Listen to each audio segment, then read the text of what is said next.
For decades now, Depp has topped the box office as one of Hollywood's highest-paid actors. But for the past few years, he's been in a financial crisis. He's the last person you'd expect to hear that about. The actor went through a slew of events and expenses that ate away at his fortune, and he's now trying to get things together again. Here's how Johnny Depp blew through his fortune.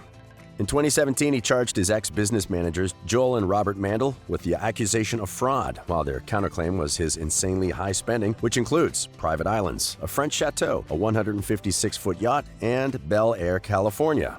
Depp, however, wasn't expecting this and was in shock. Let's not forget the actor gets up to $20 million per movie. How could he possibly be so short on cash that his ex-business manager had to tell him it was necessary to sell many of his assets, including a chateau on the French Riviera? The accountants he put on the job actually claimed to have found some oddities in the managing of Depp's finances by said business managers, Robert and Joel Mandel, and their firm, the Management Group. These, as we later discover, include late payments of income tax, which apparently led to a $1 million fine, and handing out almost $10 million to third parties, which also included Depp's sister and others who were close to or worked for Johnny without his permission. Things like this led Depp to borrow tens of millions of dollars, and that too at high interest rates, with his film money used as collateral. The charges were, of course, denied by the Mandels and TMG, which called them made up and untrue. Allegedly, the actor had a fortune of $650 million. From that sum, TMG received 5%, and Depp's lawyer, Jake Bloom, took another 5%, for a total of around $65 million. Depp's legal team filed a harsh lawsuit against TMG, trying for $25 million in damages for negligence, fraud, unjust enrichment, among other things. 18 days later, TMG replied with a scathing 31-page cross-complaint. According to them, Depp was a spendthrift of mega proportions, who, in spite of his manager's constant advice, refused to halt or tone down his selfish and opulent lifestyle. Way back in 2013, his expenses had grown to $2 million a month, TMG said, but this rate was challenged by his new attorney. The Mandels' cross-complaint tells us the extensive list of all the properties the Hollywood star owns. We'll get into that in a bit. Hollywood business managers are mostly invisible. They stay away from the spotlight. The Mandels, too, have in the past stayed pretty undercover. Before Depp, they had no problems with any of their clients, their attorney says. They've also had pretty good reviews during their run. In response to the allegations by Depp's lawyer, TMG said that they were always on time with Depp's tax returns and paid his taxes sufficiently. Any problems that were caused were the result of his extreme spending. They also denied ever handing out his money without his authorization. How it started. With the studio payments coming into TMG, Depp started what the firm's cross-complaint would refer to as a never-ending desire to spend. It started off simple. He bought himself a yacht. It was downhill after that. After getting Depp into acting, Nicolas Cage, who himself allegedly went through $150 million and was bankrupt in 2009, further encouraged his reckless habits involving money. From some exorbitant property investments to his expensive liquor cabinet and thirst for other expensive and insane indulgences, Depp has really been living high while taking his bank account to terrible lows. Let's take a look at just where this money went. Johnny Depp has 12 Los Angeles storage facilities hoarded with memorabilia, including 70 collectible guitars, plus historical artwork by famous painters Klimt, Modigliani, and Basquiat, to name a few. There's more. It gets worse. The man also had 40 full-time employees, which cost him $300,000 a month, they claimed, although his consultant, Waldman, says there are only 15 employees. There's also round-the-clock security for himself, his 2 children, and several family members, which sets him back another $150,000 a month. On top of the $10 million he spends supporting friends and family, he's also got pretty expensive taste. He spends $30,000 a month on wine that's sent to him from all around the world. Wait, it was actually more. This is what Depp said about his wine expenditure. "It's insulting to say that I spent $30,000 on wine," Depp stated. "It was far more." Well, that should explain it. Expensive memorial.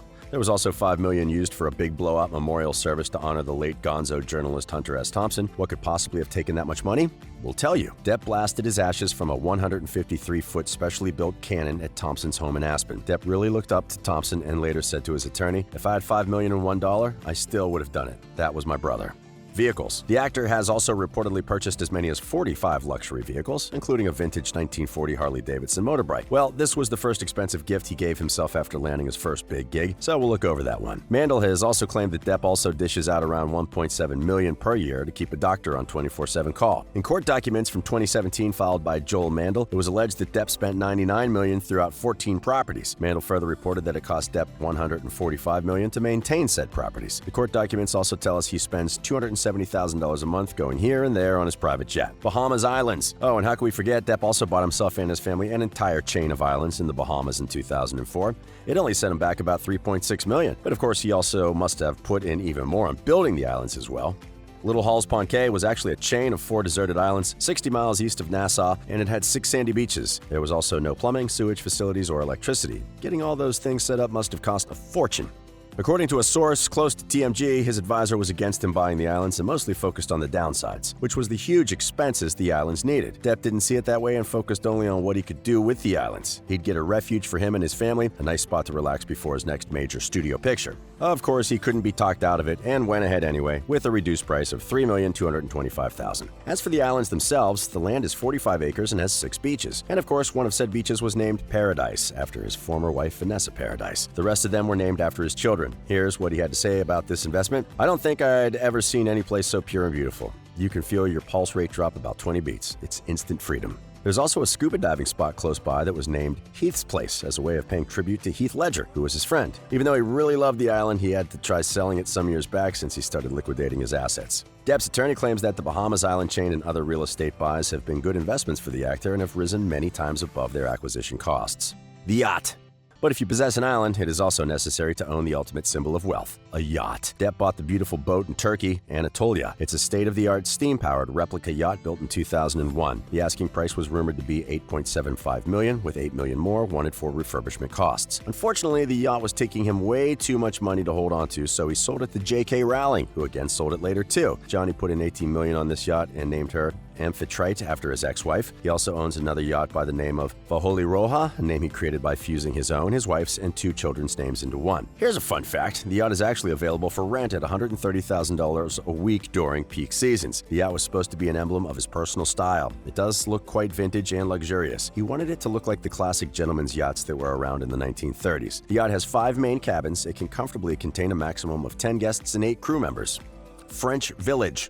Next up, we're going to tell you guys all about the village he purchased in France. Yes, it is literally a whole village. In 2001, he bought this 36-acre spread, but we don't have an estimate on how much it cost him. When the actor first put up his French estate for sale back in 2015 and 2016, the going price shifted between $25 million and $63 million, as per reports by Variety, and the property never got sold. He considered trying again and asking for $55.5 million this time. It's definitely possible that he's doing the right thing here. Depp isn't a rookie when it comes to real estate, and he's definitely reading the times right. After months of being shut out in private residences because of the pandemic, who wouldn't want to own a grand estate like this? Without any exaggerations, it's literally a whole complete village. It comes with a bistro, a wine cave, a skate park, and some houses. The village is in Province Les Plaines de la Tour, a small region about a dozen miles outside of the Côte d'Azur, hotspot of Saint-Tropez. It's a nice, cozy, charming property. It also has 15 bedrooms and 14 bathrooms set out over 6 guest cottages and 1 residence. The main residence of the village here spans 4,300 square feet just on its own. One of the guest houses used to be a church before, and the confessional was transformed into a closet. Besides that, the village is also equipped with a pool, an art studio, and a private restaurant. He even set up his own personal wine cave. At least now we know he manages to blow around $30,000 a month on just wine. He's also purchased properties around LA. He's got 5 apartments downtown. He bought LA's fashionable Eastern Columbia building for $10 million.